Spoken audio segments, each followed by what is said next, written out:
Gotta do a little video here. The YouTube user was asking me about my video, my hour-long video, of course.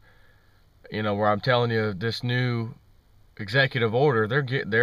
It's flat out. They're gearing us up for the big war with Iran. But in the beginning of that video, I talked about the draft age, or the selective services, whatever age, going from, at one point it was 18 to 24, then it was 18 to 26, and allegedly in 2006, June, they changed it to 18 to 42. And thought about that, and I was like, you know, when I remember hearing that, it wasn't in 2006, because I was just barely starting to wake up in 2006. So I was thinking to myself, where did I actually hear that? Because if they did that in 2006, why was I hearing it later? But I remembered hearing it nonetheless, so that's why I talked about that in the beginning. But this guy was commenting, he's like, well, where is it? Can you give me the law or the whatever? I can't find it. So I'm like, yeah, let me go see what I can find. So I just did, and I can't find any law that specifies that. So I called Selective Services and just asked, can you clarify if there was a draft enacted right now, what is the age group? And he said it's 18 to 26. He said, now that doesn't mean that you couldn't apply to join, you know, on your own.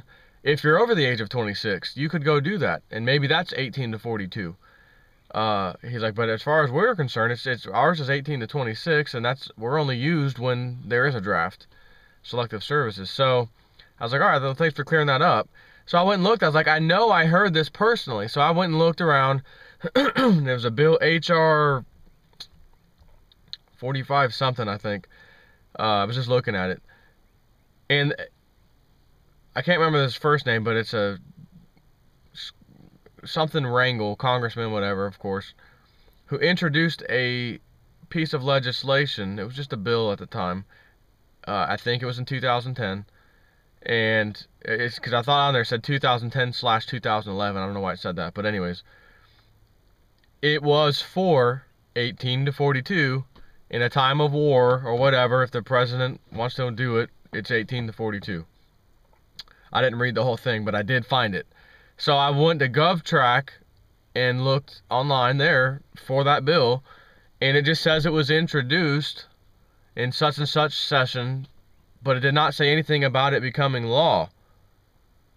So maybe I stand a little bit corrected in that first statement of my video the other day regarding that age.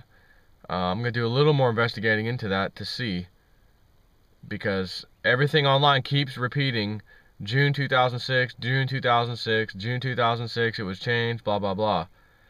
And I'm going to go see, but I'm almost wondering, I mean, I looked, I could not find any legislation or anything other than one source of information that it seems like a lot of other people were regurgitating, so to speak, including myself, because that's one of the things that I found when I did the video that I was reading to you, because I remembered hearing about it. But again, the odd thing was that was from 2006. I didn't know about this in 2006. I knew about it over the last few years, and I found this HR 45, whatever it was, that has not been passed, but is absolutely the same age group, 18 to 20 to 42, 18 to 42, and that's what I remember. So maybe they didn't pass it. Nonetheless, doesn't really matter. War is coming, and here's why it doesn't matter, because as in that executive order that I read you, most of it, there is that, remember what I told you, when Obama gave that speech, we need a civilian security force just as powerful, just as well funded, just as well trained as our soldiers and national security force, or whatever he said, right? In that executive order, it's now there. And it basically says if they need you, they're going to, you know, the civilian side will be trained and used. It didn't say that they had to come up with an age or you're going to get selected. It just said flat out, civilians will be used, blah, blah, blah. So it'd be interesting to see how they enforce that. And it may only take a minute or two for them to say, oh, we've got this bill already introduced in House, let's go ahead and vote on it and pass it. From Mr. Rangel, whatever his last name is. And they just passed the one that I was referring to from 2010, and it's a done deal when this war thing takes place. The other part of this video I want to talk about, I've already mentioned this again before, how Ben Bernanke gave a speech last year and said, we, the Federal Reserve, got some tools in our toolbox. We're not done with our tools. We've got a few tools left.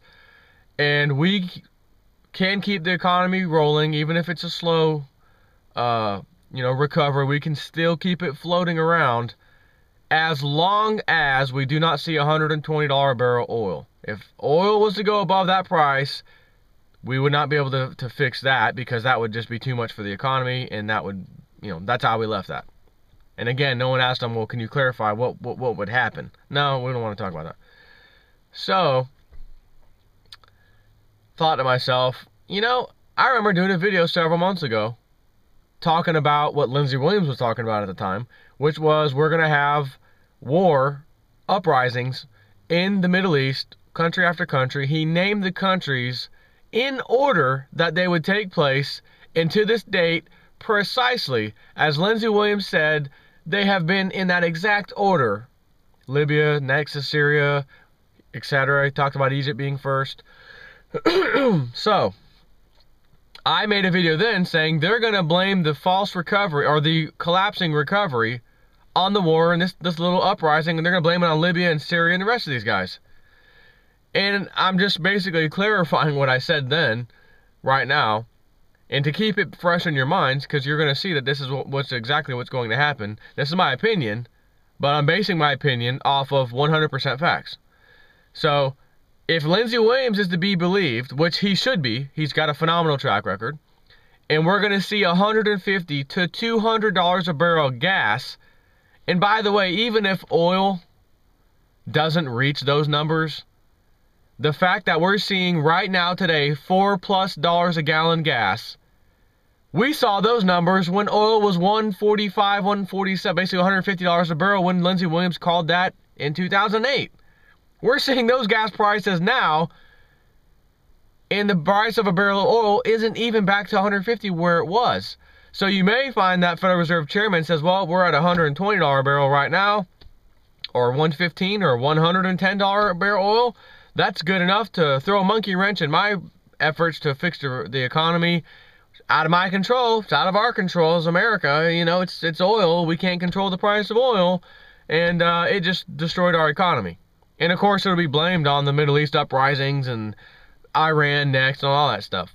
So just keep that fresh in your mind, that Iran, the war, oil, it's all tied together. Everything's going to happen. They already know it. It's already been planned. Again, look at all these things they pass in advance. These congressmen and women, they pass in advance of things taking place. So that they say, oh, well, that's a good thing that was on the books, because we could use that now. But it was only passed a few years ago. And there's a bunch of other things that were only passed a few years ago that you're going to find, oh, those are handy. We're glad we passed those laws a while back.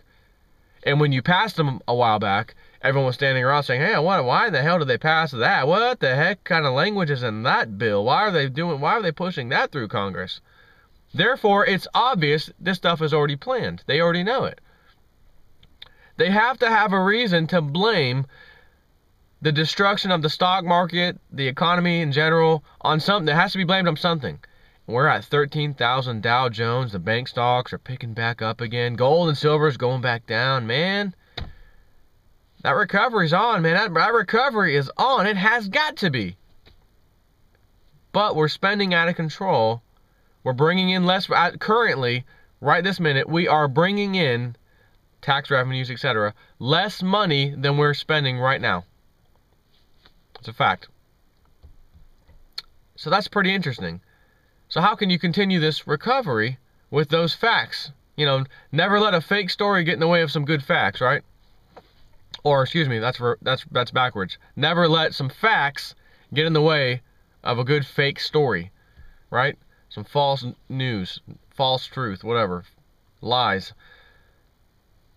So again, They're going to blame it on the Middle East, Iran. They're going to blame it on something. It'll be blamed on the oil prices, as if it's just, it's raining, it's pouring. It's been pouring for 7 days in a row. This whole area is flooded. It's an act of God.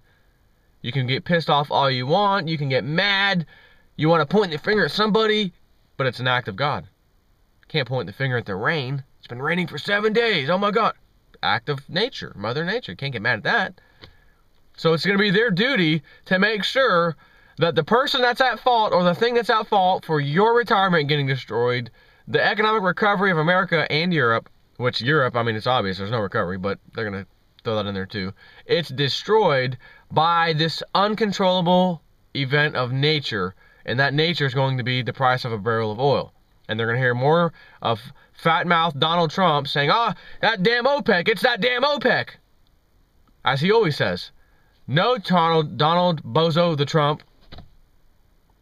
The prices are set on your buddies' front desks in Wall Street. Every day, the price of oil is set on Wall Street. It's not the gas companies. It's not the gas stations. It's not the drilling companies. It's not the facility, the local drilling well place, wherever that's taking place. It's not any of those. The price is set on Wall Street, just like the price of gold and silver and other commodities are set on Wall Street. It was never intended for you to hedge against a bad growing season if you were a farmer, even though they tell you that's what it's for. It's never intended for that. It was intended 100% so that the government, aka Federal Reserve and the boys, can control pricing of critical things so that when their paper Ponzi scheme collapses, they can also allow these other things that they control to collapse down with them. The problem is, as we all know, nothing lasts forever. Corruption does not last forever. Their control over us does not last forever. Just look at history. It's just simple repeating. It will be exposed. It will go away. It's just a matter of how soon. So those of us who know this will keep stacking gold and silver while they suppress the prices. Appreciate that, guys, for suppressing the prices, because we can buy it cheap now. Back down to $32 silver. I mean, I'm about ready to place a small order right now, and I'll probably do that over the next couple of days. I want to see where silver bounces down to or whatever, but the bottom line is keep stacking. You can get mad, you can get upset when you see them destroying silver, down 6% in a day, nothing else moves, but specifically gold and silver only, right? You can see that, blatantly obvious, and you get pissed off because that's you already own some, and you're like, hey, they're manipulating my retirement, my investment. Someone is physically changing it. That's highly illegal. They should be in prison. I want investigation. What proof do you have? The proof is that nothing drops like that for no reason, and nothing else in the world drops except for 2 items of specific concern, while Congressman Ron Paul is grilling the Federal Reserve Chairman. And the chairman says gold and silver is bad, paper money is good, and while he's giving the speech, those 2 things are getting destroyed. There's my proof. Yeah, but we need more proof than that. Oh, well, let me go to the CFTC. They could probably give you some proof. CFTC, oh, you didn't find anything? Nothing's wrong? Nothing's... 6% drop, $100 within a few minutes of gold.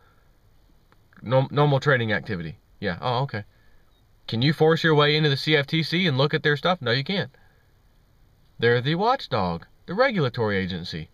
Except they're filled with the head of it, Mr. Gary, as I call him, Gary the Turd Burglar Gensler, former Goldman Sachs guy. One of the boys. And he's head of it.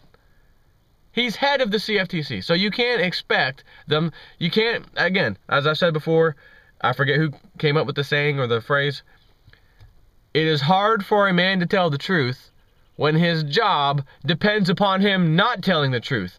Gary Gensler, you're going to get paid heavy duty in the CFTC. It is your duty to never, ever, ever uncover any fraudulent activity by your boys, because we are putting you in that position. Because our congressman friend over here and our president friend that we got in the office are going to appoint you in that position. You do understand what that means. Yes, I do. I'll collect that fantastic salary, payroll, benefits, and I'll never find you guys guilty. Okay, glad we had that talk. Done. It doesn't even need to be said. They don't even have to have a talk. It's just known. And another interesting thing I found the other day is that Mitt Romney, someone did the genealogy research on him, and he's like 6th cousin to Bush, or 8th cousin to Bush, and Herbert Hoover, or I mean, just several presidents. This guy is bloodline tied to him. I wonder if Ron Paul has bloodline ties to those people. I don't think so. So it is clear, you know, Rick Santorum, does he? No, he doesn't either. Not that I found. I haven't heard anything online whatsoever about those two.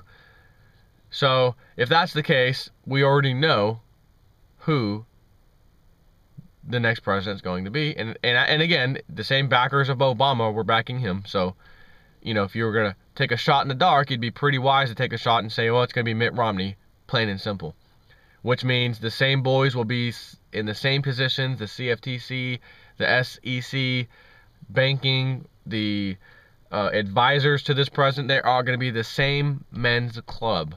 So the only thing you and I have to rely on is the destruction that these men cause, in that it infuriates everybody who lost their money, retirement, 401k, everything, and that those people rise up and handle business. Because as long as you're stacking gold and silver, especially silver, why? Because it is heavy duty suppressed and you can buy it cheap, and when it gets let loose, it's going to go very high. You keep stacking your silver and gold. Yeah, you can get pissed off, but don't let it get you. You don't have to act. You don't have to do anything. There's going to be plenty of people who get destroyed, financially speaking, and have nothing else left to lose, as Gerald Celente says. And when they have nothing else left to lose, they lose it, and they go crazy on someone. And that someone is going to be whoever they felt wronged them and put them in that position. And when they finally realize it was the banking class, it was the politicians, it was the CFTC and their, non-elected, selected positions. They were selected by people in Congress and the president to be in these positions.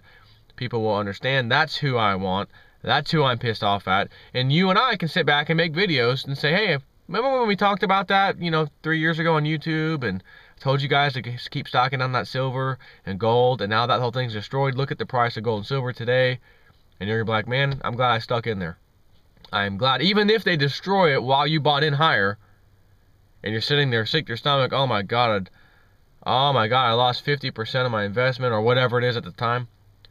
The nice thing is you didn't lose anything, because you're not holding on to a stock that they basically pay you out on and say, here you go. You're holding on to a physical asset, not a piece of paper, gold and silver. 6,000 plus years of history of being money, wealth, value. I don't think that's going to change. This little time period that we're dealing with, which may seem long to some of you, it's taking years, that's nothing. This little time period we're going to have to deal with in order to get to high level prices in silver and gold, you're going to look back when that happens and say, man, am I glad I stuck in there and I just kept stacking silver over and over and over again. And when the price went down, I bought more, went back up, and then went back down. I got sick to my stomach because I was so upset that they manipulated. I knew they did it, and they're killing my silver price. Right now, it's worth every penny. Worth every time I had to go through that anguish. Because the price today is whatever it is, and it's going to be very high. So I just want to leave you with that video. I got to run. Bye.